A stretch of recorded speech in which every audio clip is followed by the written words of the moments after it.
Airship.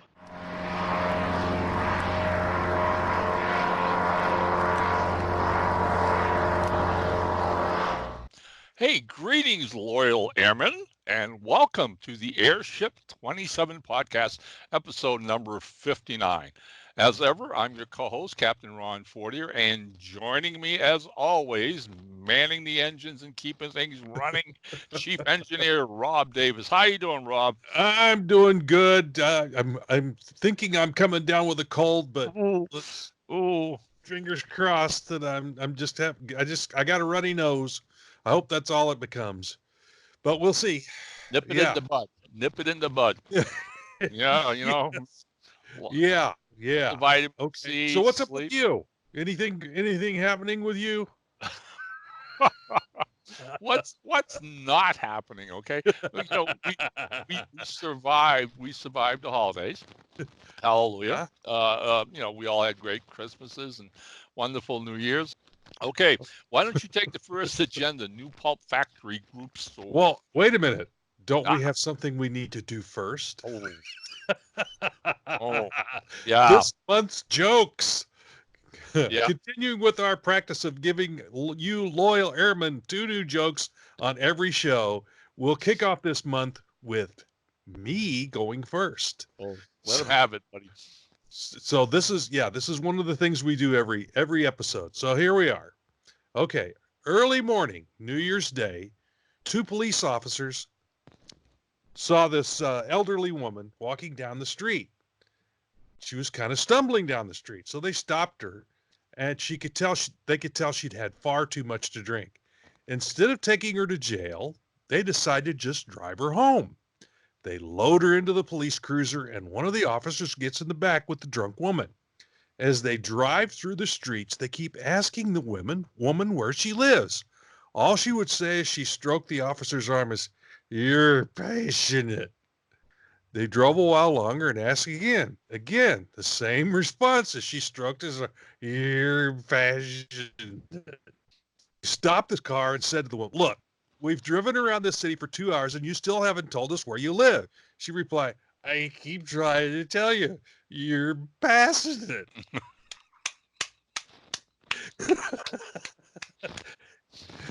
Okay. Yep. Oh my God. All right. All right.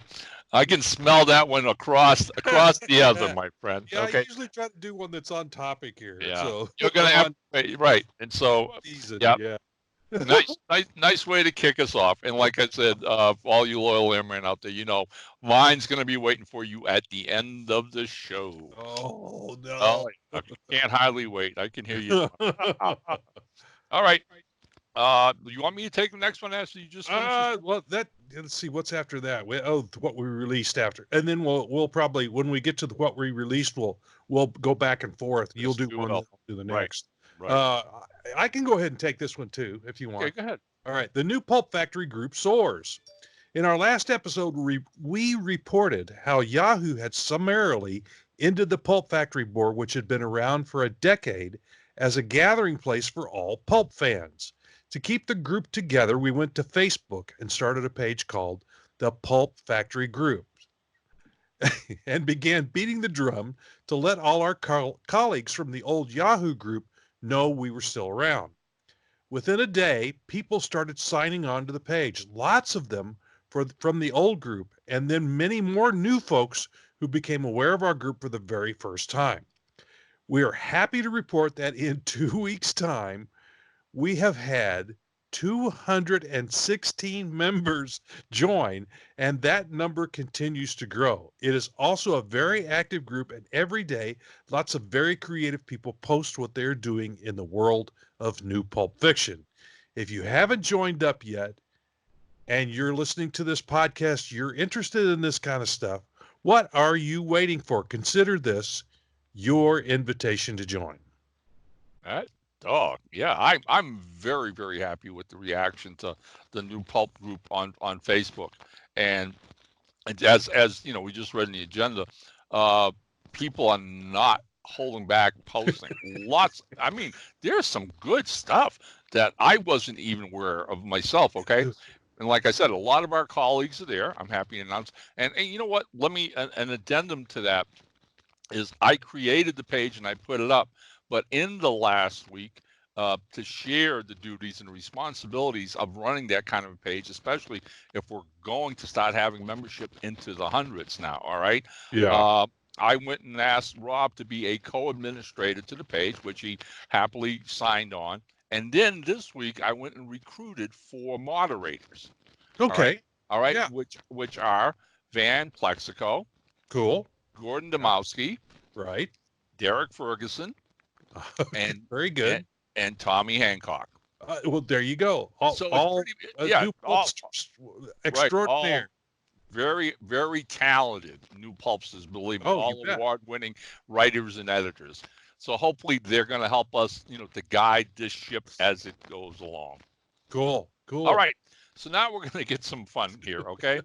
What we released in 2019. All right. All right. For all our talk about how slow 2019 was for us in production, all right, in the end, the final tally shows we actually put out 20 titles. All That's right. not bad. No, all right, not really. Now we're going to take a look back at them. So hang on for this trip back down the road.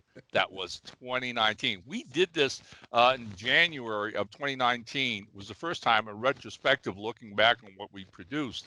And I think it went really well with our loyal airmen at the time. And A lot of decided people seem to really like that. yeah. That episode. Yeah. So, bear with us. We've got a full show this episode, believe me. All right. So we're going to get through this. And basically, Rob and I will just swap off listing the title and the creators of those 20 titles and throw in whatever ad libs or comments we'd like to make about each book. So I'll get us going, and you can pick up with number 2. All Okay. right. Our first release of 2019 was Company of Shadows by writer Wayne Carey. It was basically a ghost story about the Civil War reenactors confronting a 100-year-old battlefield mystery. All right, Ed Carter had done the interior illustrations, and Laura Gibbons turned in this phenomenal cover. And I think that was probably Wayne Carey's first work for us, or was it a Quartermain novel? I think it was a Quartermain novel. As far as what we published first was a Quartermain novel. All right. Now, whether he wrote that first or this, I'm not sure. I know we put out the Quartermain novel first before we did this. All right. So my suspicion is that I think what it was is he did that novel, and I seem to remember you asking him if he had anything else. And he popped up with this Company of Shadows idea, which you kind of jumped on and went crazy with. We've gotten a lot of, if I remember right, the Yahoo group and elsewhere, there were a lot of comments about this because it's a really great concept. Yeah. Where these reenactors are in the field. I'm not sure where it is. I haven't read the book. It's in Virginia someplace. It's in Virginia where they encounter what seems to be some other reenactors, and it turns out it's ghosts. So yeah, it really. When I find some time, I'm going to have to sit down and actually read this one because it's a really interesting concept. And just to finish off with this bit about Company of Shadows, since its release, Radio Archives gave us an audiobook version, and I know for a fact that Wayne is thrilled with it and continues to promote it on Facebook and every place else. So, number one, it's a great read, Loyal Airmen. We're not kidding. This is an exceptionally good book. It's a lot of fun. And now you've got the audio book as well for those of you who enjoy that. Okay, I may have to do it that way because that way, as I commute to and from work every morning, I can hear a chapter or two maybe.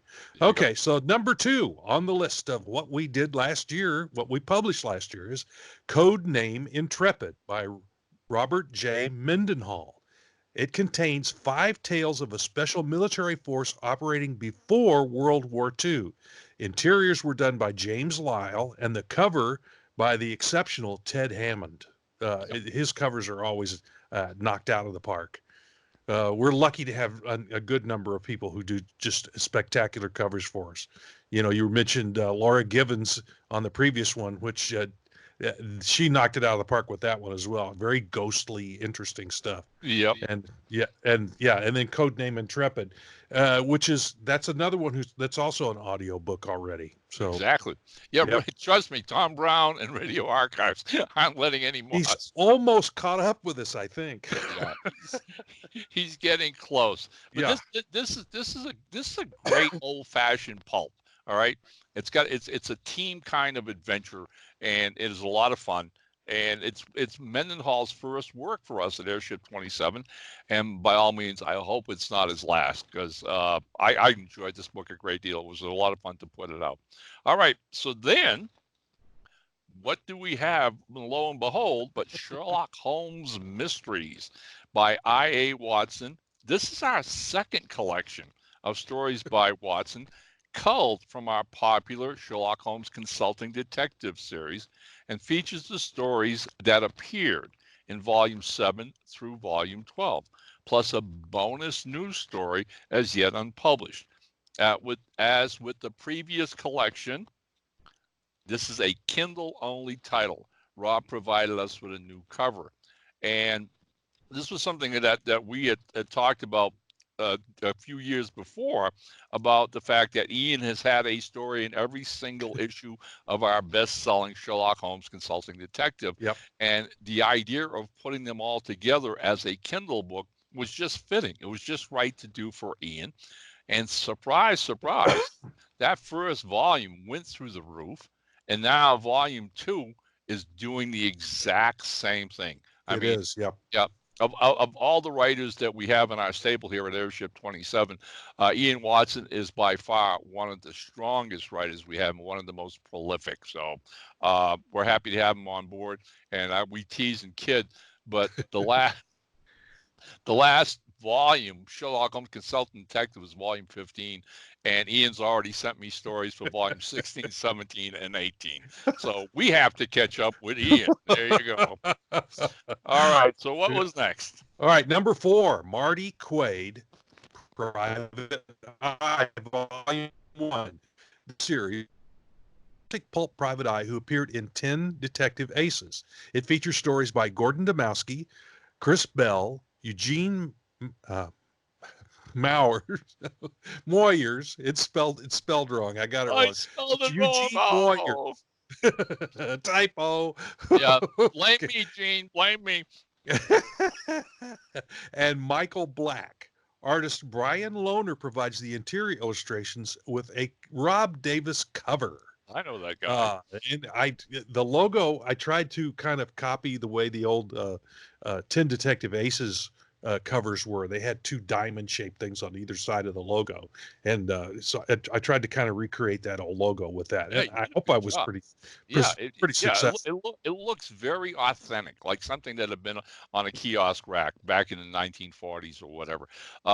That book came about because, again, we mentioned this in earlier podcasts. Every time Rob and I go to a pulp show, whether it's Windy City or Pulp Fest, we had a lot of people come up to the table looking for mysteries, in anything in the mystery genre. Okay, Yep. I mean, granted, the Sherlock Holmes books sell, but they wanted modern American mysteries. Well, So hard-boiled detective type of stuff. Yeah. there you go. So ultimately, we got to talking with some of our friends, including Chris Bell, who's a writer from Chicago. Mm-hmm.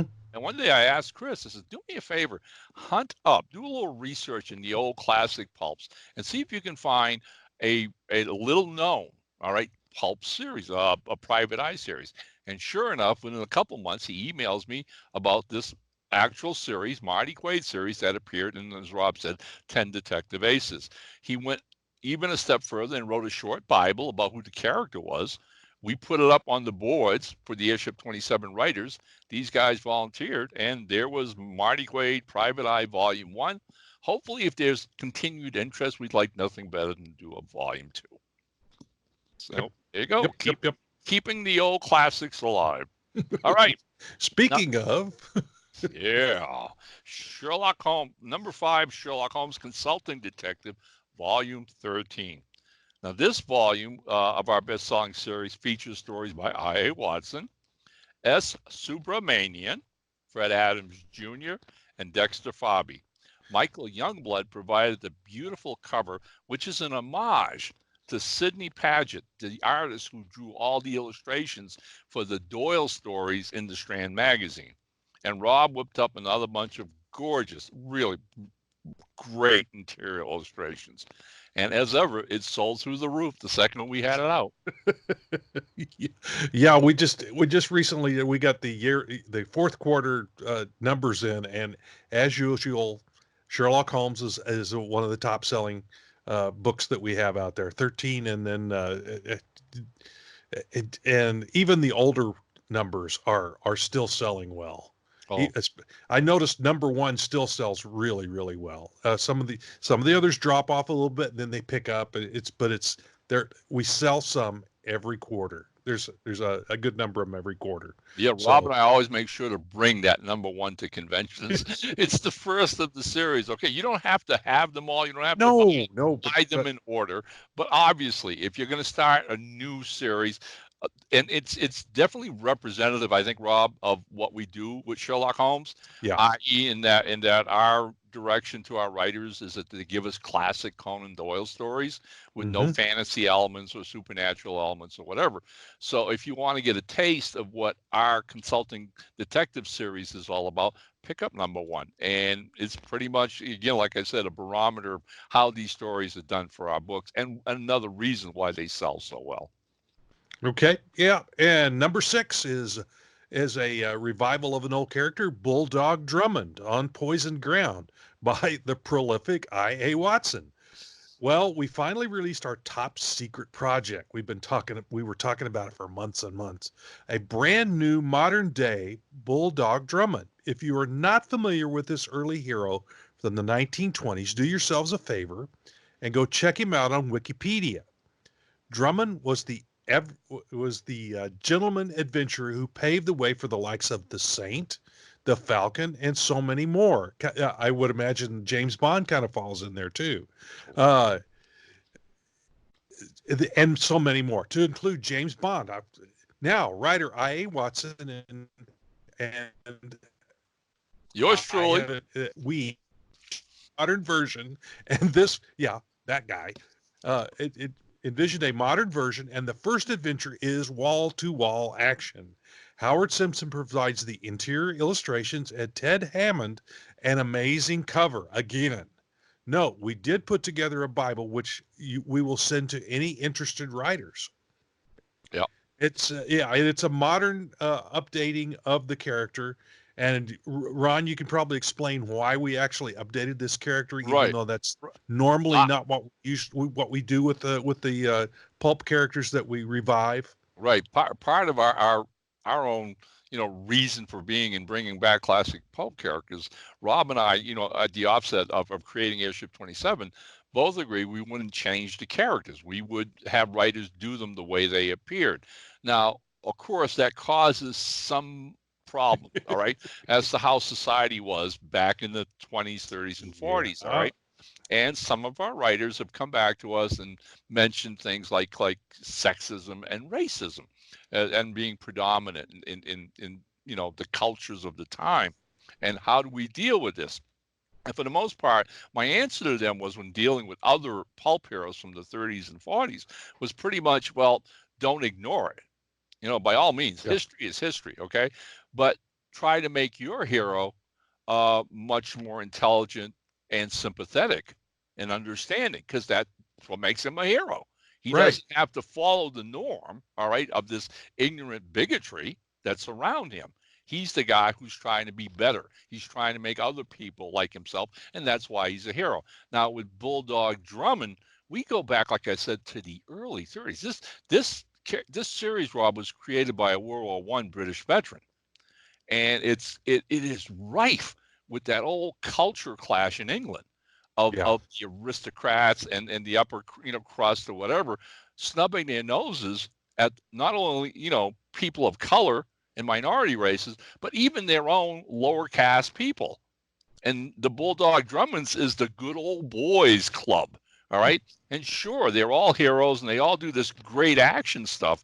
But again, it's like rife with this racism, which is you get the willy-nillys reading it, all right? You just groan when you see it.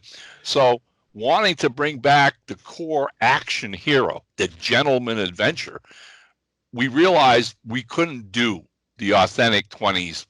It wouldn't ring true at all right? So we revamped him. We brought him up to the 20th century, i.e. 21st century now.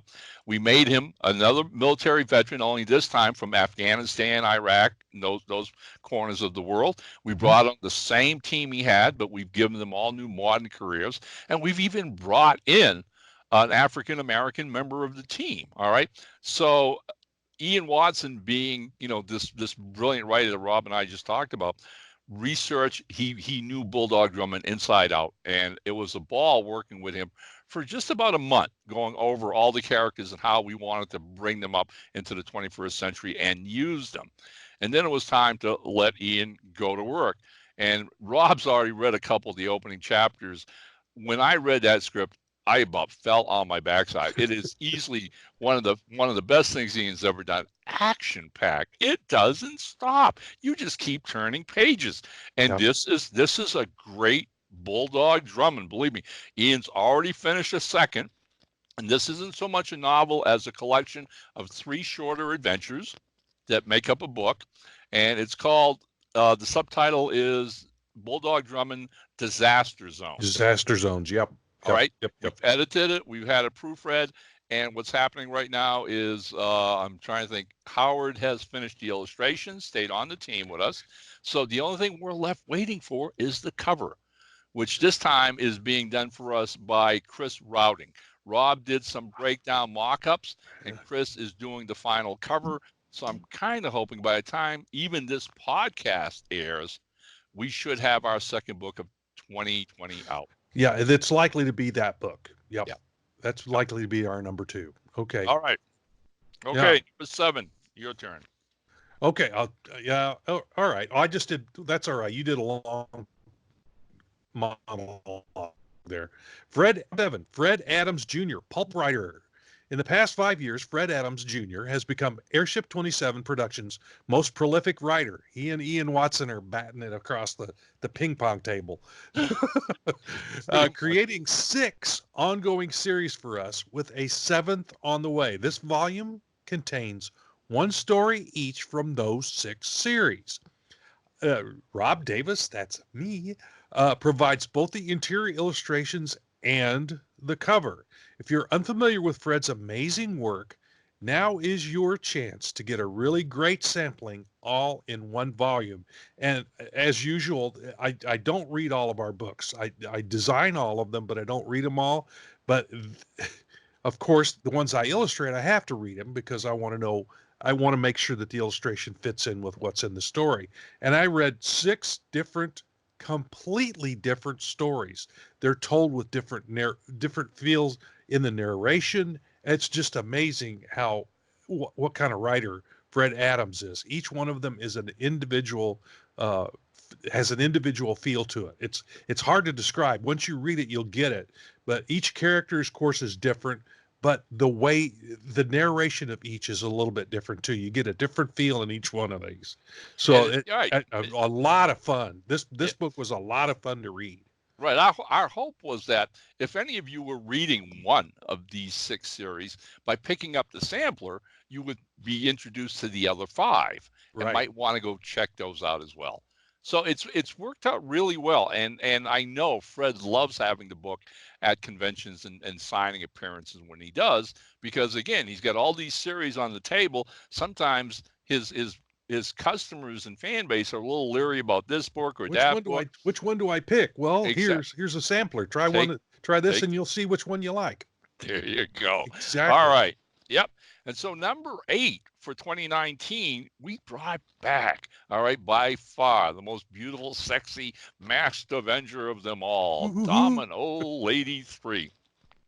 Our 3rd volume featured the classy, sexy pulp adventure, 1 story each by Adam Mudman Bazendi, Brad Mengel, and Samantha Leonhard, plus 2 shorts by Gene Moyers.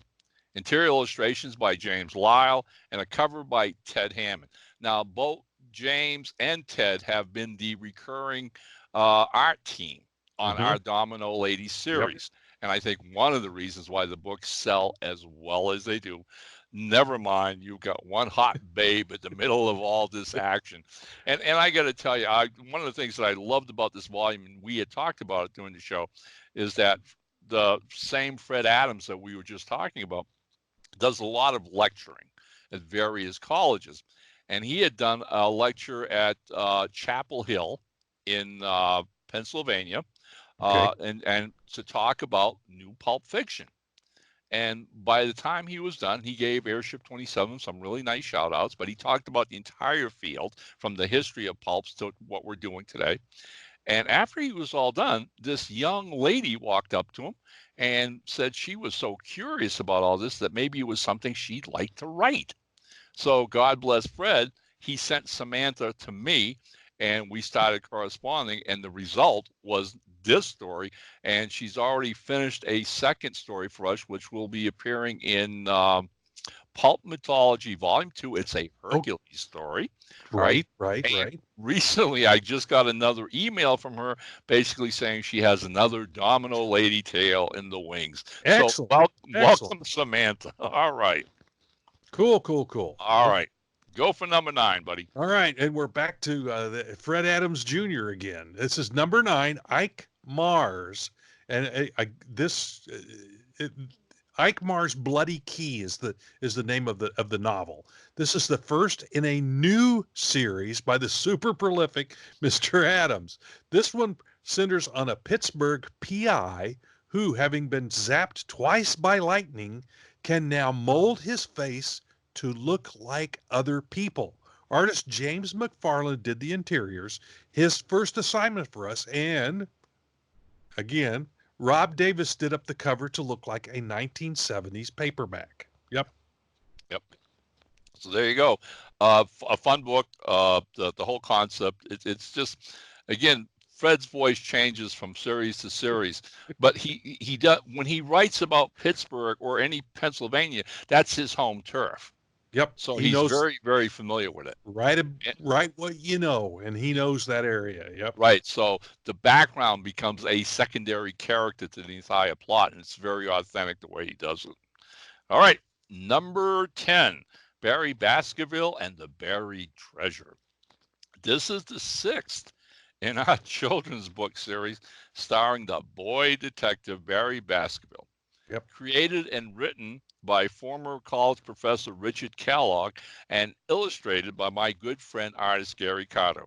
Another fine and fun entry into this truly enjoyable series for both young and old. The conceit is that writer Richard Kellogg is a major Sherlock Holmes fan, and he thought this would be fun to introduce young readers to the world of Sherlock Holmes, and so approached us about the possibilities of doing this children's book series. And man, that came out of left field for us because here we are doing pulp fiction, and somebody wants us to do children's book. But considering our connection with Sherlock Holmes and the consulting series, Richard's argument was logical. It made sense. We could be appealing to the adults as well as the children. So here we go. We've done 6 volumes of this, and most likely we do a volume a year. So I'm quite sure we'll be getting another manuscript from Richard in the very short future. If we haven't already. Already got it. All right. I'd have to look at my files. I'm thinking we already have one, but I couldn't say that for sure. But yeah, he's been pretty prolific with those as well. What I find really fun about this series is that he puts, if you're a big fan of Sherlock Holmes, there are little inside jokes, that he hints at the characters from the actual Sherlock Holmes stories. Exactly. Some of the characters in there have, like, his friend is John. Isn't his close friend is John, right. like John Watson, right. and the girl that goes to class with him is Irene. Yep. So there's some little jokes that and some inside jokes that you'll get as you read these to your kids or your grandkids. Right. So it's a lot of fun, even for the adults to read these. A lot of fun. Okay. All right, now next one, number 11. Jezebel Johnston, Volume 5, and I'm probably going to mispronounce this, but I'm going to try it. It's Volume 5's Dansu, by Nancy Hansen. I believe it's French, so that's how it should be how it's pronounced. It's Right. Danseuse by Right. Nancy Hansen, continuing adventures of the young pirate miss Jezebel Johnston as she sails to the Barbary coast aboard a French ship. Interiors by yours truly, with another cover by Pulp Factory award-winning artist Ted Hammond. Boy, we You'll keep Ted notice, busy, don't we? well, and me too. I've had a finger in each one of these books so far, either the interiors or the covers, and that's because we were having a lot of trouble this in the last year, getting especially interior artists Yep. to work on some of the books. So I got worked a little harder than usual, which is also why we usually do about 2 books a month average. So we would have done 24 books last year if we'd have kept that average going, but we only did 20, and a good number of those came in the last month. But that's been our trouble. So if you know anybody that's interested in maybe illustrating pulp type stories, Welcome, bienvenue. send them to Ron. Yes. Yeah, have them We, contact us, and we'll if they're this close to being professional level, we'll work with them a little bit to get them over that little hump, to get them to the next stage. We're working with a couple of people like that right now. I don't know if we should mention any names yet, since it's really early, especially with one of them. right. But we are working with a couple of people that we hope we can get over that little hump and get to doing some nice interior illustrations for us. But so please send them our way if you know Yep. anybody like that. Okay. Yep. All right. Number 12, The Persona, Volume 2, Green Fleshed Fiends. The alliteration. That was a tongue twister if you don't Yeah. try to say that 5 times fast. All right. By writer Michael Housel. Second adventure of his mystical hero. Kevin Paul Shaw Broden provided the interior illustrations, and Chris Rodden turned in a fantastic cover. Both these gentlemen are fairly new to Airship 27, all right, and are doing some amazing work. Chris with those covers, he's done several, and we'll probably mention another one here before we're done this segment. He's currently working, as we talked about, on the new Bulldog Drummond, and Broden, aside from doing this, also did Chuck Miller's Bay Phantom Volume 2 last year, and he is now working on Bay Phantom Volume 3. Cool. So when we do get talented artists, believe me, we bend over backwards to make this a fun place to work, a great environment, a creative environment, and hopefully have them stick around for a while. Yep. Okay, number 13. Mark Justice's The Dead Sheriff, Volume 3, Holster Full of Death, by Fred Adams Jr., the third novel in the series created by the late Mark Justice. There's that name again. Chris Rodding turned in the dynamic cover, and Rob Davis, see, there's that name again, the 9 interior illustrations. This was our 200th title release. And if anybody's interested, we hadn't got our cover in when we went to the Kentucky show. Pikeville. My brain would not come up with that name, Pikeville. The Pikeville show that we went to, we didn't have a cover ready for it, so I did up a replacement cover like we did sometime back on the Houdini and Holmes book that we did, and we did a limited edition of 15 copies of that. I still have some of those left. Ooh. I still have some of those left. There's actually a link on our website where you can go and order one of those, and I will send you a copy of that. They're all signed and numbered. There were the limited 15. I think there's right. 5 15, or 6 of them left. 15, right? Limited number. Once they're gone, they're gone. Yeah, I mean, I'm hoping we can take maybe a handful of them to when we go to Windy City, because I'm sure we can sell them there. But right. If you want a copy of that limited edition version of Mark Justice's The Dead Sheriff Volume 3, Holster Full of Death, there are still some available. Okay. Right. Good enough. Awesome. And it was kind of fitting that, Mark was a great guy, and we're really happy to keep his series alive in his memory for him, and that should be our celebratory 200 title. Not bad for two guys in a hobby. You know what I'm saying? All right. So 14, number 14 of 2019 Ugh. was "He Howls the Moon" by Philip McCormack. All right. This is a gripping horror novel about werewolves at large during the 1918 Irish Easter Rebellion. Rob did all the interior illustrations, and Steve Otis turned in a really gruesome, outstanding cover. Believe Yeah. me. I mean, when Philip brought me this idea of a werewolf in the Easter Irish Rebellion, I'm like, really? Holy smokes! But that's what pulps are. Pulps have always been about excitement, action, but then exotic locales and merging things together, mixing things up. So here you have an historical background that's very accurate in the book, but played against it is this supernatural horror story. It's a bizarre juxtaposition, but it really works well. Yeah, when you handed that one off to me as an assignment, I kind of went, well, I like werewolves, but I wasn't that big on Irish history, so I didn't know how this was going to come off. But I sat and read the book. I really enjoyed it. It was very well written, and it seemed like it was very well researched Right.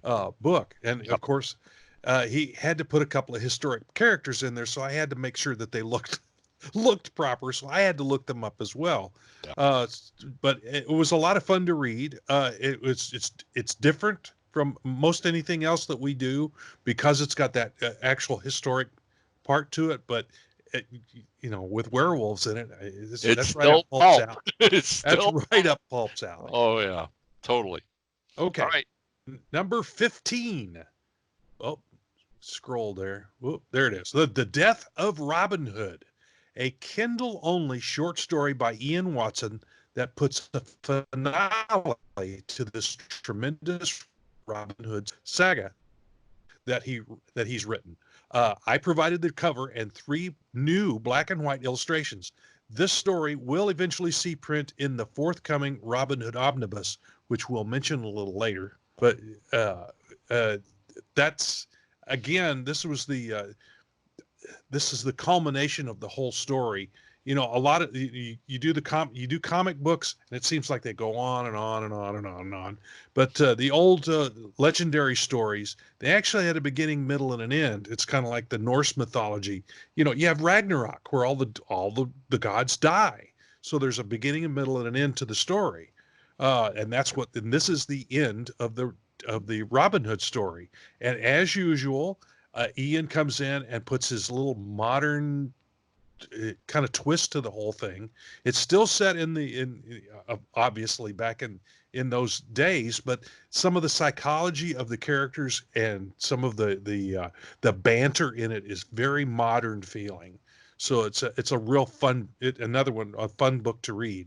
But we've collected it and the other 4 books all in one big omnibus. We got another thick book out there, folks, that is available on Amazon, and we'll talk a little more about that in a little bit. We will. Yep. Number 16, our second Sherlock Holmes consultant detective for 2019. This was volume 14, and it had stories by Ian Watson, of course, but then he's joined by David Friend, Ray Lovato, and then there was only 3 this time because Ian's was a novella, which took up half the book. Mm-hmm. Interiors again by Rob. And this time we went and got Ted Hammond, our very happy, hardworking artist, to do the cover. And as we always do with consultant detective covers, as Rob will tell you, is that we allow the artist. My only caveat is both Watson and Holmes have to be on the cover. I don't Yep. want just one. We've done one cover way back when we started. It was volume 2.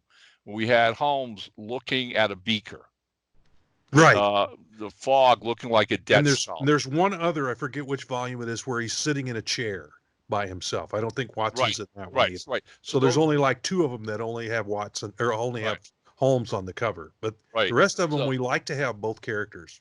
Yep. right, because again, it's traditional Doyle stories, and to me, as much as seeing all the interpretations of Watson, and that's what I mean of Holmes, which is what I was leading up to, is that we let our cover artists, hey, look, if you like Jeremy Brett, do Jeremy Brett. If you like Basil Rathbone, do Basil Rathbone. All right, et cetera, et cetera. So with Ted, we basically said the same thing. As long as you have the two of them on the cover, have a good time with this, have fun with it. And he gave us, and I don't know if he was influenced by the Robert Downey movies or more the BBC Sherlock, but he actually gave us two younger versions of the characters, Right. Yeah. particularly Holmes, and Yeah. it was a radical take, but a beautiful Yeah. cover It's a fun nonetheless. cover. I really like it. It was when I saw it, I'm going, wow, I didn't expect that. Right. So yeah, I like it. I like it a So lot. in future, volumes of Consulting Detective, I'm going to keep reaching out to different artists and getting their versions of this classic duo. I think that's also a great deal of fun for the series as well. All right. All right, and here's an oddball thrown into the mix. My Life in Comics, a memoir by Ron Fortier. Obviously not a pulp book. Still published by Airship 27 Productions, edited, illustrated, and designed by some guy named Rob Davis. See, I did an awful lot of work last year, which is why it looks so damn good. Well, okay, that sounds like I'm tooting my own horn. I wrote Ron that. wrote I that. wrote that. The book looks awesome. It really, really does. Yeah. We hope folks will see it as a fun book. I mean, it is a fun read. Now, these, with a couple of exceptions, these are all stories I've heard Ron tell over the years that he and I've gone to conventions, either comic book conventions or pulp conventions, when people ask him about, his time in comics. So I'd heard most of these stories, but but it was kind of fun to, he, they're told like he was sitting in the room with you telling the stories, but there's a little more to him than he would do. Right. Yeah. It was. It's in a little bit more detail. I think you did a little more research to find out that make sure that you got the right dates and all that stuff. Yep. But then he wanted me to illustrate the book. Originally, he was talking about taking images from different books that he'd worked on over the years. And I was kind of worried that in some cases, we might actually have to get copyright releases on some of that. So we didn't actually go down that route. So he says, well, Rob, why don't you illustrate it? So I thought, okay, well, this is kind of a lighthearted book. So I'm going to do it in a little more lighthearted, kind of more cartoony style. It's so So perfect. It's so I had so a lot more. perfect. I had a lot of fun doing this. So Yeah. they're not full page illustrations like our regular books are. They're a portion of a page. Right. Whatever fits for that particular part of the story. But Right. this was a lot of fun to read. Even though I knew the stories, it was still fun to read, and it was even more fun to illustrate it. Yeah, So, well, I think it came out way better than I had even imagined and hoped for, and it's now starting to get some really, really kind and generous reviews on Amazon, yeah, which mean the world to me because the reviews themselves are getting what I was trying to do with the book. Okay, yes, which again is this isn't about tooting my own horn or anything else like that. My career in the comics has been a blast, it's been a lot of fun, and it's given me the opportunity to meet and work with some of the most creative people in the world, yourself included, buddy. And so it was like let's peek the curtain open a little bit and show other people what this industry is like. It's ups and it's downs. All right, it's shining moments and it's utter defeats at time. Okay, yeah, it's like the whole wide world of sports when Kurt Gowdy used to say. All right, there's a little bit of all of that in this book, and again, hopefully done like Rob said, with some levity and positivity. Hey, it was a great career, and I had fun writing this. So there you go. all right. Number 18, Sinbad, The New Voyages, Volume 6. This terrific volume features a very long novella by Nancy Hansen and a Greg Hatcher short. Features interior illustrations by Bo, Jesus Rodriguez, and Rob Davis, with a beautiful cover by Adam Shaw. 6 volumes of Sinbad: The New Adventures.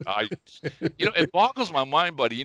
That's when I start realizing how long we have been doing this. All right, Yeah, because I mean, yeah. we've got like what 6 volumes of Secret Agent X, and now it's 6 volumes in this. We're working on volume 5 of Quartermain, and the series are piling up and piling up. All right, but for those of you unfamiliar with any of this, and this is the first time ever, please go to Amazon and check it out. Just write in Sinbad: The New Adventures, and you will see the covers to all 6 volumes. Understanding this was an idea I had of doing Sinbad stories a la the Ray Harryhausen movies, where he used all Yep. that great stop motion animation. So this Right. is so much the classic mythological stories, all right? But this is like the Song of Scheherazade. This is basically action adventure and Sinbad done pulp style. So Yep. there you go. A lot of fun. Yep. Okay. Here we were talking about this earlier. Number 19, The Legend of Robin Hood by I.A. Watson. We are thrilled at the release of our second giant omnibus title. Legend of, and both of them have legend in the name, contains all 4 previous Robin Hood books and includes the special Death of Robin Hood that appeared on Kindle only earlier.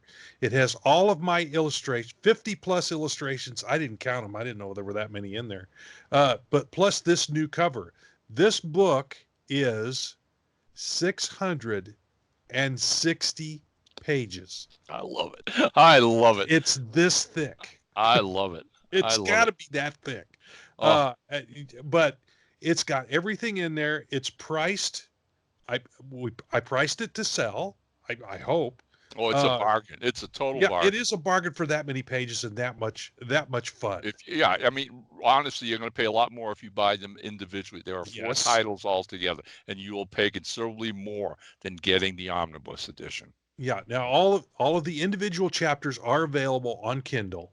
We're not going to combine them into one big book like this. You're still going to have to buy the individual Kindles. I think the last one, the Death of Robin Hood, I think is, I'm trying to remember. I think I only priced it. I priced it for like $3. I think 3 or 4. Okay. It should be, I think it's $3. I think it's $3, something like that. But it's a lot cheaper than our others because it's a little thinner. But all of them are available still on Kindle, but you'll have to buy each one of those individually. But if you want a nice big fun book to put on your shelf, that's that thick. This is one. And like we were talking about earlier, Ian just I had a lot of fun reading this book as well as illustrating it because it's got there's a little there's that very modern banter between Robin Hood and Marion that it's the moonlighting cast. It has everything. Yep. If you've enjoyed Robin Hood stories since you were a little kid, from the classic books that were illustrated by N.C. Wyatt, okay, Mhm. Disney did one with Richard Todd years ago, and then you had the Errol Flynn, the great Adventures of Robin Hood, and over the years, so many different actors have played him in so many different versions and whatever that I think most of us, I mean, not just British kids, but I think American kids as well, are familiar with the legend itself. So what Ian did and how he set it against an historical background from the opening page, all right, and Rob alluded to it, the sensibilities between these characters and a young, roguish outlaw who meets a lady of the manor, an elite princess, all right, and how they change each other, the effect they have on each other throughout the course of the books and the saga, till that the death of Robin Hood. Rob and I both are old softies. After having enjoyed the saga as much as we did, Yeah. gotten to know all these great characters over again in such a personable way, all right, the death of Robin Hood leaves you with a really solid tear in your eye that Yep. here it is. We've come to the end of the saga. So, hey, Ian, God bless you and applaud you. This is incredible. It's a phenomenal series. I still think it's his magnus opus. I think so too. I think so too. All right, and now we did it. The last book of 2019 that got out in early or mid December was Quartermain, The New Adventures. See, Volume 5, our last title. All right, and it featured two shorts, one by Dwayne Dowers and another by Wayne Carey, and a novella by Thomas Kent Miller. Clayton Hinkle, a veteran with Airship 27, did all the great interior illustrations. And one last time in 2019, Ted Hammond delivered We another worked him to cover. death this year. Oh my God! I probably need as big a rest as you, my buddy. And there you go. And it was a great way to wrap up the year. It's a really awesome book. All the Quartermain books are. If you're a H. Rider Haggard fan, and you like King Solomon's Mines and some of the other classics he did, we highly recommend you check these out. Again, everything that Rob and I just talked over and went over is available at Amazon for the most part in paperback and on Kindle. And again, as Tom Brown and his crew at Radio Archives, not too long, they'll all be on Yeah, audio they're books. catching up. They're starting to catch up. Yep. Yeah. And hey, we'll take this time to thank all those writers who provided us with this great material for 2019. Okay. It As far as quality of story, it was another banner year. We're proud of every Airship 27 title we put out because of these creators. Okay. And finally, most of all, for you loyal airmen who continue to buy them. Thank you. Thank you. Thank you. Yep. Thank you very much. Yeah. Can't do this without you, and we appreciate that a great deal. All right. Buddy, that's it. We can get back to the show. Yay. Okay. Well, in this first one here is kind of reiterating what we just said. Released since our last show. If you'll recall, we mentioned these over the past few months, and we're happy to say our last book of 2019 was Quartermain, as mentioned earlier. And then last week, we released the first book of 2020, and it is The Wraith, the superhero anthology based on the character created by writer Frank Dershel. It features stories by Bobby Nash, Greg Gick, Eric Franklin, and Adam Oravec. Adam Shaw turned in a truly awesome cover, and the interior illustrations were done by Chris Nye. A beautiful comic book looking stuff. Oh, yeah.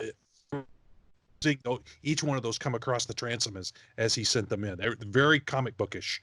Reminded me a lot of Sal Buscema, who did a lot of work for Marvel in the 70s and 80s.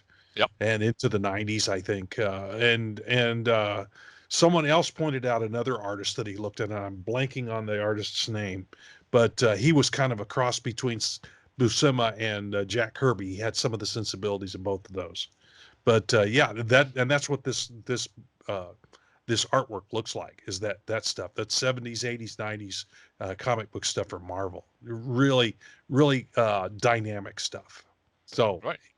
And our second release of 2020, Bulldog Drummond Disaster Zones. As we mentioned, this is not out yet. We're thinking by the time this actually sees air that it will be out. It surprised us all by jumping ahead of the production line thanks to artist Howard Simpson turning in all 9 of his illustration.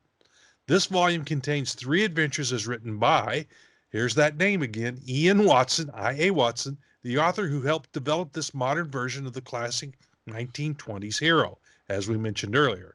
And much to our delight, Howard then offered to do 4 character sketches as a bonus feature in the back of the book, adding 4 more pages to the book. But that Rob had to design. Okay, so Chris Rodding offered up a fantastic cover, and that's how you get a new year rolling. 2 of them real quick. Yep, just like that. Okay, so after these 2, what's coming down the production line? Well, writer Gene Moyes wrote a really action-packed alternate world adventure called Zeppelins Over Africa. Now, it reimagines World War I from a different perspective and focuses on the German Zeppelin Air Corps. Artist Brian McCulloch finished his cover last year for us. And now artist Mike Harris is hard at work on the interior illustrations. With an art team in place, you can expect this one to move along real quick. All right. Then we've got writer Chuck Miller, recently who turned in his third Bay Phantom novel, which I mentioned earlier. It's subtitled Midnight in Hell's Cathedral. And no, we haven't we just finished reading and editing it when Kevin Broden signed on to do the illustrations. All right, Kevin did the ills for the second issue, and we like having that kind of continuity with It's our always books. good. It really helps a lot. All right. After that, you might see The Purple Scar Volume 4. It's another anthology featuring the horrific adventure. All 4 stories have been turned in and as yet remain for us to find an art team. All right. So, as ever, we have at least a half dozen novels and anthologies ready to go into production once we get artists. So please keep an eye out. We made this plea earlier in the broadcast, and Yes. I'll repeat it. We'll All do it right. again, Yeah, please. please. If you have artists who have the chops, who love action adventure Or are illustrating, close if they're or that close. Rob is a great mentor, people. He's an awesome artist. He's worked with a lot of young artists in the 10 years we've been doing this, okay? And so, yeah, send them our way. We would be forever grateful. Okay. And now, buddy, this We is have something. questions. Yeah, we haven't done this in a long while, but this is again is due to the new Pulp Factory group. Yeah, I think this is definitely an offshoot of that. You put the word out there that we're looking for questions, and bang, bang, bang, bang, bang. Here We they suddenly come. got 4 of them real quick, which is, but that's good. I mean, I don't think we needed to pad this episode very much, but having the questions is cool.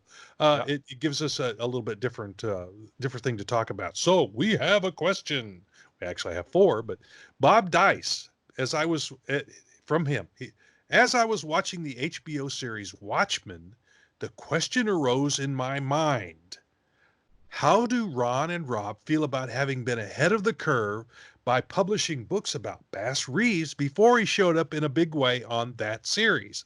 Also, how did you like the way Reeves was portrayed in the HBO series? And boy, these are actually several questions all in one. And what's your view of the series overall, given that it was not an adaptation of the graphic novel by Alan Moore and Dave Gibbons, but rather a whole new thing? You want to take that first? Do you want? I've got something written here for my answer. Okay. All right. I This is going to be a little short, okay. Mine but is too. Really. only because I mean there's a supposition here that we actually watched that series. Okay. Right. Uh, for the record, I was curious about it when it aired. I do have HBO, so when the first episode aired, I sat down and watched it, and I think Bob's approach to how prevalent Bass Reeves' appearance is in the series. Again, I can't speak for the rest of the series, but in that first episode, he's only there for the first 5 minutes. Right. That's it. Okay. And it isn't bad. I mean, he comes in on this Western scene chasing outlaws, and this small black child goes, it's him, it's the famous lawman, blah blah blah, Bass Reeves. All well and good. That works. I don't know if Bob's familiar with the fact that last year, in the past 2 seasons on television, there was a time travel show, Rob. And for the life of me, I've since forgotten what it was called. But they actually did one episode where they went back into the Wild West looking for Jesse James and ran into Bass Reeves. Okay. All right. Cool. Okay. So Bass has been popping up now. All right. In That's different good. places. That's good. He's also in a small independent movie Right. called Hell on the Border. I haven't seen it yet, but for you people out there, it hasn't been released on disc. It didn't get distribution at the theaters, but it is available through Amazon Prime. Okay. And I just found out recently that I can get that. So I will be hopefully watching that. Our good friend, writer, and movie reviewer Derek Ferguson saw it. And Derek gave it a halfway decent review for a small budget film. So I'm very anxious to see that. Yeah. Be aware, through my to our buddy from Los Angeles, Gary Phillips, the writer, there's a lot more Bass Reeves things in production in Hollywood.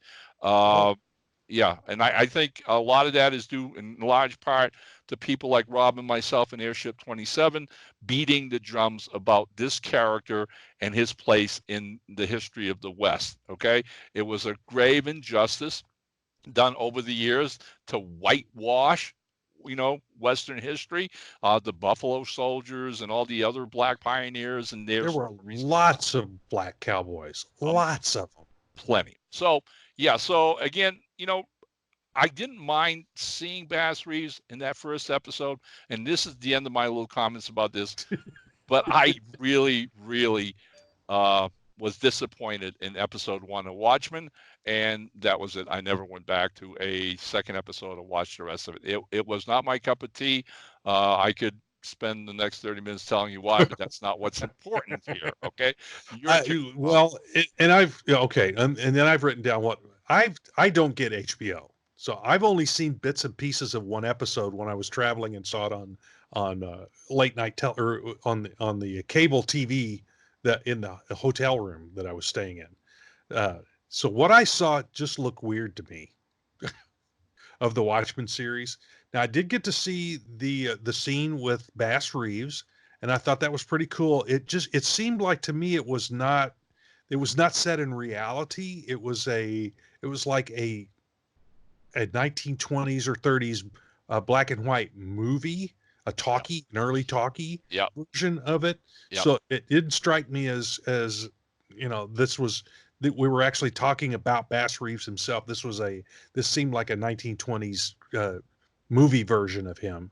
Right. And I think he's a lot deeper character than that. So totally. I would have to, if he shows up in other episodes or further down the line, I would like to, hopefully they treat him a little better than that, because the series seems to be set in and around Tulsa and the race riots that they had in Tulsa back in the early 20th century.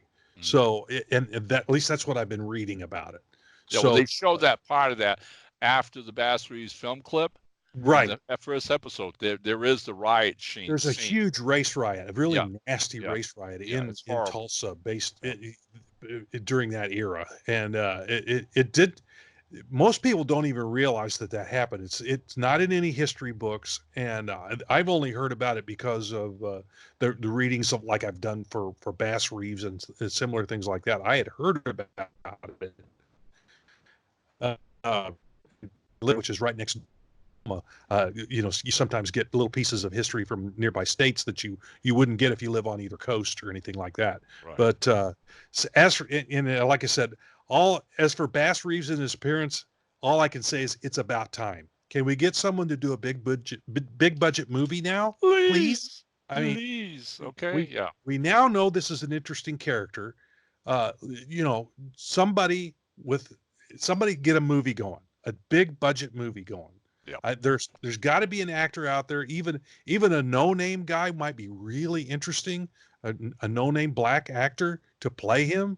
I agree. I think it'd be a great film. I'd be the first guy in line to buy a ticket. Totally. I'm waiting. I'll be there. I will go, because it's a great story to tell if somebody will grab a hold of it and do something with it. But so in the interim, we're going to continue doing Bass Reeves, Frontier Marshal, our anthology, fictional stories of one of the greatest lawmen who ever lived. But to be honest, I'm not missing the fact I can't get Watchmen. It didn't seem like to be anything like the book that I read, the Alan Moore book. It just seemed weird. Yeah, I mean, like I said, I've read several reviews of it that really say high things about it, but it just didn't feel right to me. I mean, I don't know. Maybe it got better. I don't know. I haven't seen it yet, so I don't know. Question number 2, and we're going to get another multi-part. We better get in here. This is the marathon. Ready? All right. John Simcoe. Topic number 1. Where are you seeing traction in the new pulp genre? What is pulling people in as readers today that wasn't pulling them in before? Okay, and topic 2, it seems to me that most new pulp publications are targeted to male readers, which I think is appropriate, but it Okay. also seems to me that most adult males of a certain age, say 16 to 50, are not regular readers of prose books. They will happily read comic books, watch pulp inspired movies and TV, and play pulp style video games. How can the new pulp community get this demographic to give us a chance? You started that one. Uh, okay. The first one here is what seems to get the most requests for us? We mentioned it earlier. Hard-boiled detective stories, mysteries. That seems to be the biggest thing that we get an interest in when we go to shows and people come up. Do you have any mysteries? Well, of course we have the Sherlock Holmes things, but no, they're talking about hard-boiled detectives and stuff like that, which we also have a lot of. So we're appealing to that audience. Okay, now how can the new pulp community get this demographic to give us a chance? Well, communicate to them the relevance to comic books and the media stories that they're interested in. They're interested in the kind of storytelling that pulp is. So if we can somehow get them to realize that reading the stories is not that hard. We're not talking about high-minded literature here. We're talking about fun reading. That's what pulp is. So, if you new pulp isn't the dry, motionless stuff that people were forced to read in school. It's high energy, fast paced storytelling they're used to from their favorite comics and movies. If we can get them to understand that, I think they'll come along. Okay, now my take on that is basically that first half about what we see gaining traction, and again you just explained it, the mysteries, uh, because they harken back, noir fiction harkens back very easily to what new pulp publishers are doing today. Mm-hmm. Rich Harvey posted on Pulp Factory after seeing this. He said, "I hope you don't mind my interjecting thing, but he said I really like to see more new pulp westerns." And I Yeah. think we are, but the thing that Richard has to understand, and I know we are, because our colleague Paul Bishop has started a brand new line of pulps that are Kindle only, but he's gotten people like Chuck Dixon and Mike Barron and others to write under a house name. But Right. they're traditional westerns of one particular lawman, bounty hunter, or whatever you will have. All right. Airship 27 is doing a series straight up westerns, okay, by R.A. Jones, featuring a bounty hunter called Jason Mankiller. We've done 2 already, and we're in production to do Yeah. volume You got 3 a you this got a year. third volume. You got Right. a third And trust me, novel nobody from writes yeah. westerns like R.A. Jones. On top of this, we're doing the Bass Reeves that we just talked about, okay? And one of the pulp connections that you have to have with westerns that's so popular today is weird westerns. And we do a ton of those, believe me. All right, they're highly personable Well, and out there. So, the Rich, I Dead think Sheriff, for example. the Dead Sheriff, Six Gun Terror by Fred Adams. Mhm. All right, they're out there. So, Rich, I think westerns are being taken care of. Some of the other genres I would like to see maybe added that we haven't seen in years, Rob, would be something like all-star pulp comics, pulp stories that we do The during the oh the baseball and the yeah, sports stories. during the Is that heyday what you're talking about? yeah, during the heyday of Yeah. pulps, sports pulps proliferated the stands. Every kind of sports you could think of, from horse racing, okay, to college athletes, okay. Yep. Boxing was huge. All right, there was tons of those. There were railroad stories, there were Right. aviation stories, okay. So I mean, the thing to understand about if you were living in New York or any major metropolitan city in the 40s and you went to a pulp rack and kiosk on the newsstand, the genres were unlimited. So yeah, I agree, Rich, and John. I think we still have a lot of work to do to maybe bring back some of those discarded genres that, for Yeah. whatever reasons, fell off to the side. All right, it'd be fun to do those again. Okay. Now, as far as bringing in people, to read pulps, take a clue. All right. Look at the best selling list today, because what I'm about to say, John, might shake you up a little bit. Okay. Do you recognize names like Clive Cussler? Do you recognize names like John Grisham? Do you recognize names like Stephen King? I got a clue for you. They're writing pulp. Yeah, they are. That's pulp. All right. It It's is. popular literature for the masses. All right. What we need to do more of in the new pulp community is to hook our star to make the public at large realize we're publishing the same things. All right. What these best selling authors are publishing is entertainment literature. It's not highfalutin literary, let me win the Pulitzer Prize. Stephen King will never win the Pulitzer Prize. If you've ever read his work, it's enjoyable, it's a blast, it's a lot of fun, but it's popular fare. He's Mm-hmm. not trying to rearrange the English language in some fancy falutin new way. Neither is John Grisham. His lawyer novels are pulp fiction, a la Perry Mason.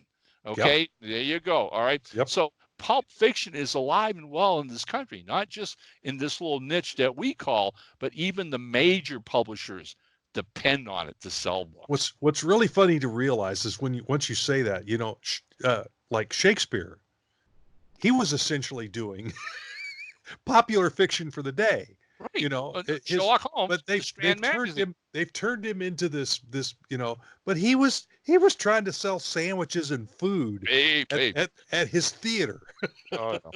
So, I mean, it's not unlikely. It's not unlikely that centuries from now, the people I'm talking about will be looked on as masterful writers. Well, highfalutin crapola. But anyway, yeah. Now the next question we got, you kind of addressed this already, but it's Brian K. Morris, who's a pal of mine that I met at a convention a few years ago, and he is a character and a half. And he thinks I'm a character and a half, so I guess we get along fine. But his question is, back in the heydays of the pulps, the publishers offered a variety of formats: westerns, romance, spicy, horror, adventure, air, sea, etc. What genres would you like to see come back? And as you mentioned that, my answer to that would be Airship 27 has done at least a little of each of these genres that he mentions. The one we haven't done more than a short story or two has been the romance genre. I attribute this mostly to the fact I have yet to see any submissions in that vein. I'm not saying I want to see that make a comeback, just like that we haven't seen much of it. Otherwise, I think we'd have at least made a stab at most formats with varying degrees of success. Personally, I'd like to see some suspense thriller material, as I am a fan of that sort of storytelling, which is what Stephen King does, more or less. Yeah. Suspense thriller stuff, like the Alfred Hitchcock movies. Right. That And that's why, stuff. I love overblown action adventure stuff. And things like what Clive Cussler does with his Dirk Pitt novels, okay, which I think are modern day Doc Savage adventures more than anything else. Yeah. Right, but done in a much more sophisticated, bigger theater expanse. Okay, right. So and his books are like this thick. So but well, and so are Stephen King's, for that matter. I mean, every one of his books is like thick. We talked about this. This is the economics of publishing today. All right, unless you write a big book, the publisher can't charge money for it, and they don't make a profit because book sales are down. They've been down ever since Kindle came on the scene, et cetera, et cetera. So okay, with I'm going to give that a caveat, because I was recently reading some stuff about bookstores, and small bookstores are making a comeback. Amen. And they're making a comeback because they're doing what they should have been doing all along, and that's having employees who really know books and know their clientele. So they're ordering in and helping people find stuff that they like. So maybe that's what we need to do, is get those folks interested in some of this new pulp stuff, so they can go, oh, you like this Stephen King? Hey, you'll like this from Airship 27, or from Pro Se. Yep. If we could get some of those folks interested. But so we had a while where bookstores were dropping, and I think it's plateaued.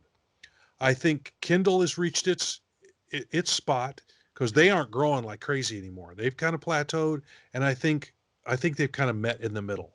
So I think we've finally found kind of an equilibrium. Stores are not disappearing; they're just becoming smaller. You know, Yep. Barnes and Noble does a pretty good job. What was B. Dalton, Yeah. one of the big ones that Yeah. disappeared. Yep. But you know, the little stores that are really paying attention to their customers, they're still doing well. So if you've got one of those in your town, go patronize them. You want them to stick around. You want those folks to stick around. You know, I advise everyone to do that. But yeah, Okay. And so our last question comes from our buddy Gordon Demowski. Have you ever encountered a public domain pulp character where you or some other Airship 27 author tried to revive them and it was particularly tough challenge? I'm not talking about updates like Bulldog Drummond. I'm talking about doing new stories with a character in their own native time and place. And you know what, Rob? I have an answer for that. I didn't, so I'm glad you did. I have an answer because it harkens back to Sherlock Holmes Volume 12, Consulting Detective Volume 12, where one of the stories was written by our dear friend Barbara Duran. It's called The Counterfeit Secretary. All right.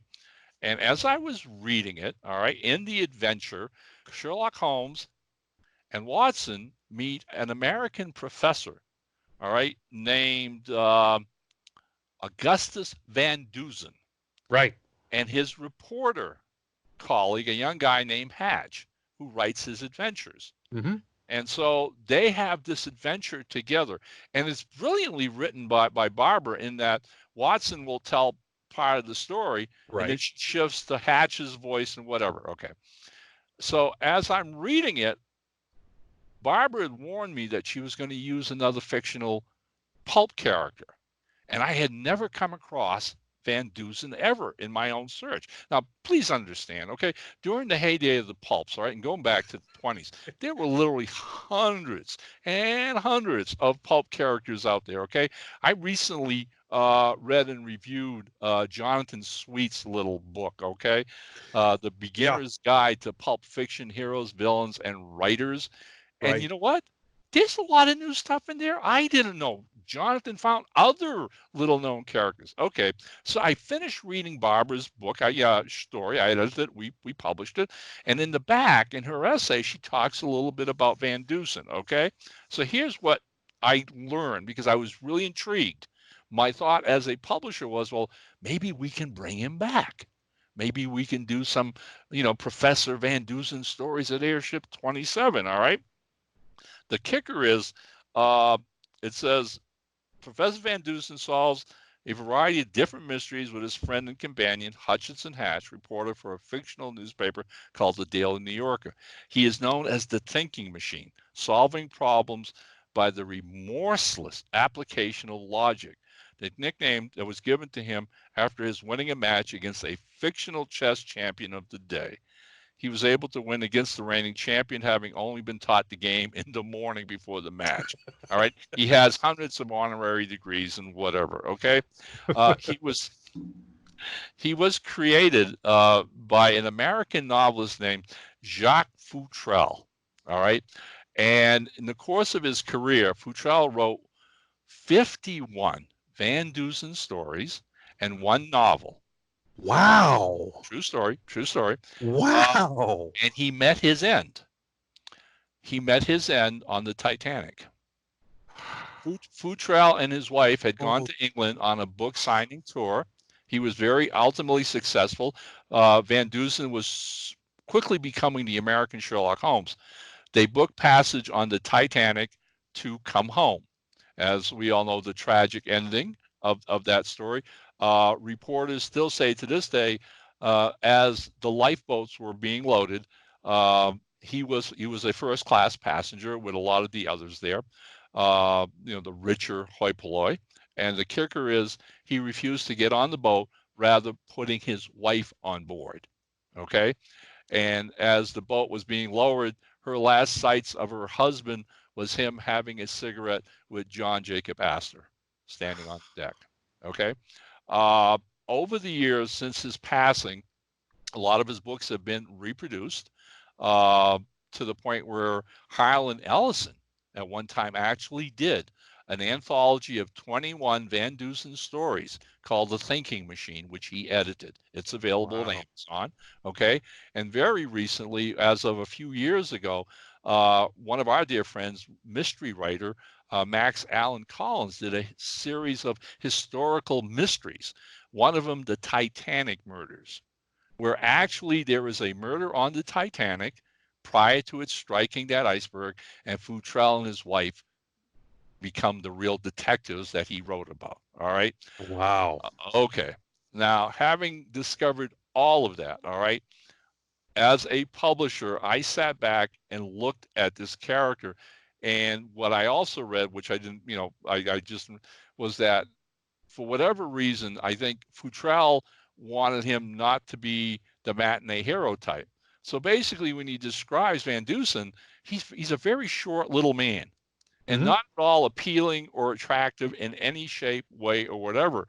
And the more I kept understanding and reading about the actual character, it actually put me off, Rob. It wasn't, it was like he's been done. He's been paid homage by writers and editors over the years and whatever, and he's mostly forgotten today. I don't know if I could find, aside from Barbara Duran, all right, a writer who could pick up that mantle and give us some decent future Augustus Van Dusen stories. That being the case, uh, there are other 101 things on my plate, and I put it aside. And so in reading Gordon's story, yeah, Gordon, that was that one character that I think would have given me a lot more problems adapting, writing Bibles for, and getting writers to do. So it's sad, but we shelved it. Hmm. Yeah, I remember her bringing up that she wanted us to do something with that. So this I didn't know this aspect of the story. When I drew him, I got to draw him a couple of times. I drew him. He's really disheveled. Yeah. Oh His yeah. his Oh yeah. hair is everywhere, Absent-minded professor, right? and he's dressed, unkempt. So he was the typical absent-minded professor type. Yeah. So yeah. Hey, look, I never close the door. If it should turn out that this podcast gets out there and we have a new pulp colleague writer out there who'd like to take a shot at doing Van Dusen stories, Yeah. give me a holler. I will look at what you got. Yeah, I mean, Okay. it could be really interesting if done well. If Right. yeah, because Right. he's an interesting character. It, He was I right. read It would, that story that he was in, and it was an interesting story, and kind of interesting to draw a character in that era not dressed up to the nines. They right. all had the ties and what looked like tuxedos and all that. And here I got to draw this guy who's his coat's kind of askew, and yeah, the typical absent-minded professor look, definitely. All right. Okay. Hey, look, to the four of you, Brian, John, Bob, and Gordon, thanks so much for the questions. Really. Yeah. Okay. I hope we get more each podcast we do. It challenges me and Rob to look at different things from a different perspective. And as you just saw, it made me do a little research on a little known pulp character and his creative and tragic end to that. So a really good story that I was only too happy to share with all you loyal airmen. Cool. Okay. Yep. So Rob, after this marathon session that we're doing, Yeah, we're at anything almost an hour and a half. anything else from your side uh, of things? no, I think it's hard to say what kind of year this is going to be because we're just getting it started. We are. I will hint at Ron and I are talking about maybe making an appearance at a show that we haven't been to for a while. I won't go any more detail than that. We're talking about maybe doing that, and more details as they happen. It may happen, it may not. There are a lot of factors involved. But anyway, well, there'll be more on that later. We'll Hey, either tell you, well, we thought about it, but we're not going to do it, or hey, look, we're going to do this again. So we'll see what's happening with that. But stay tuned. that's about the only thing Stay I've got tuned. to add. Stay What's tuned. that? I said stay tuned. Stay Stay tuned. tuned. Yes, All yes, right. yes. All right, buddy. Hey, it's time for my joke. Oh no! Here we go. All right. And I had to print this one out. I had to because I'll flub it up otherwise. All right. Mm-hmm. All right. When Mr. Wilkins answered the door late in the evening one day after he'd lost his wife scuba diving, he was greeted by two grim-faced police officers. We're sorry to call on you at this hour, Mr. Wilkins, but we have some information about your wife. Well, don't just stand there. Tell me, he demanded.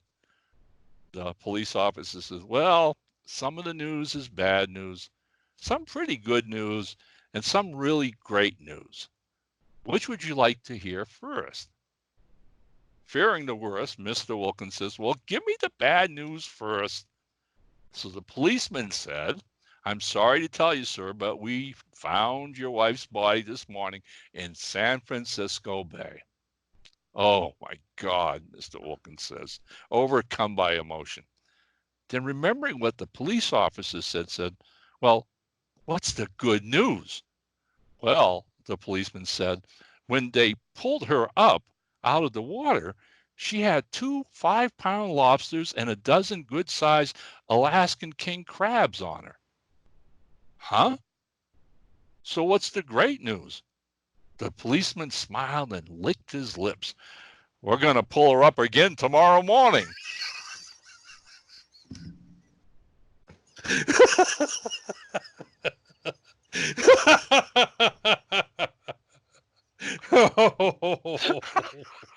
Oh, that's pretty good. Oh man, I didn't see that coming at all. I read that. I read that to Valerie yesterday afternoon. She chased me out of the kitchen with a rolling pin. I said, "They're just fishing, Val. They're just fishing." That's almost as bad as the Santa joke I told last time. Yeah. Yeah. Oh. Oh God. Okay, and that brings to a close another episode of the Airship 27 Productions podcast. An hour and a half you will never ever get back. Ever. It's gone. Sorry. So, hey. So but hey, this is your chief engineer signing off. Captain Ron says, as always, down ship.